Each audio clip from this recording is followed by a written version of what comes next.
Jadi beriman itu pasti memberikan perubahan pada perilaku. Seluruh tubuh kita, ujung kepala sampai ujung kaki, atas sampai bawah, itu otomatis akan jadi baik.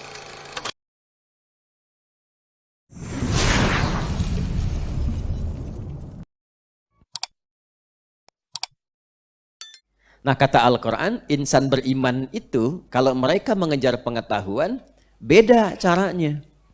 Beda dengan yang belum beriman. Jadi insan beriman itu semua perbuatan aktivitasnya tidak pernah dikerjakan kecuali segala yang bermanfaat saja. Apapun itu. Kalau memandang yang bermanfaat, tak bermanfaat tidak dipandang. Kullil mu'minina yaghuddu min absarihim wa kullil mu'minati yaghuddna min absarihinna. Katakan, viralkan, kata Allah. Ya, viralkan pada setiap insan beriman, laki-laki dan perempuan. Sepanjang ada imannya, dia pasti akan melihat yang bermanfaat saja. Imannya membimbing untuk menatap yang baik. Tak bermanfaat, dia akan palingkan.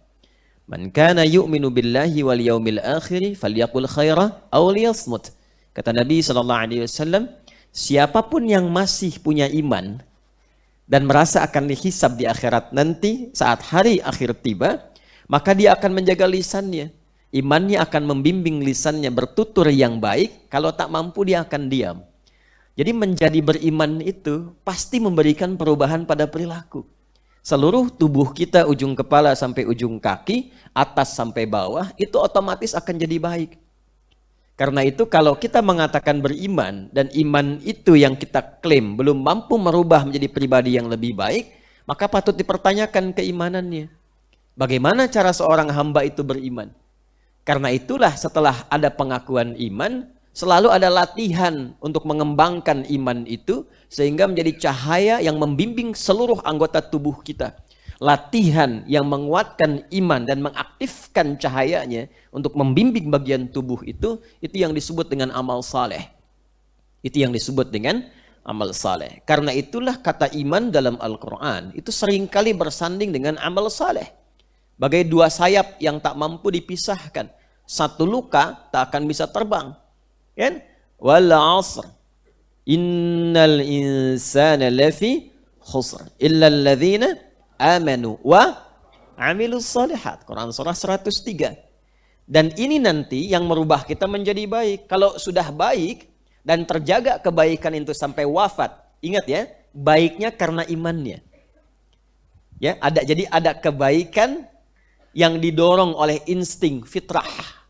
Ya, jadi ada fitrah dalam diri kita itu. Di antara makna fitrah itu adalah bimbingan menuju pada kebaikan. Puncaknya adalah bimbingan menuju puncak kebaikan. Puncak kebaikan itu kan Allah. Ya, jadi beriman. Beriman itu puncak dari kebaikan. Ingat ya, itu yang dimaksud nanti di Quran surah ke-30 Ar-Rum ayat ke-30. Fa'aqim wajhaka lid-dini hanifa fitratallahi allati fataran nasa 'alaiha. Maka hadapkan, patuh dirimu sepenuhnya pada ketentuan ad-din yang lurus. Apa ad-din yang dimaksudkan? Dijawab nanti di Ali Imran ayat 19. Innad-dina 'indallahil Islam. Siapa yang memerintahkan untuk berislam? Allah.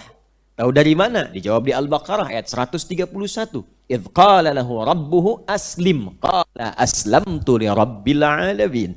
Ketika Allah contohkan, perintahkan pada Nabi Ibrahim alaihissalam, berislamlah, maka beliau katakan, saya muslim, tunduk patuh pada Allah penguasa semesta.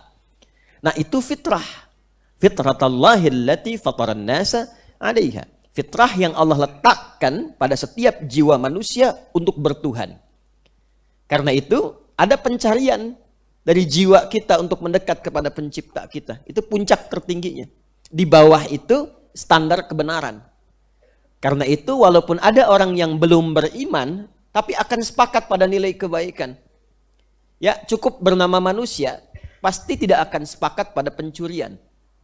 Cukup bernama manusia, tidak ingin dibohongi. Cukup bernama manusia, pasti akan menolak korupsi. Baik itu yang muslim, ataupun yang belum Islam. Itulah fitrah. Itu dasarnya. Jelas sampai di sini? Nah, jadi apalagi bagi insan beriman, setiap kita yang sudah mengatakan beriman, mesti ada pembuktian dari keimanan itu. Wujudnya apa? Amal saleh. Kalau konsisten menjaga ini sampai wafat, maka Allah memberikan kabar gembira bahkan sebelum dia wafat dengan menjamin surga untuknya. Itu ada di Quran surah kedua Al-Baqarah ayat ke-25.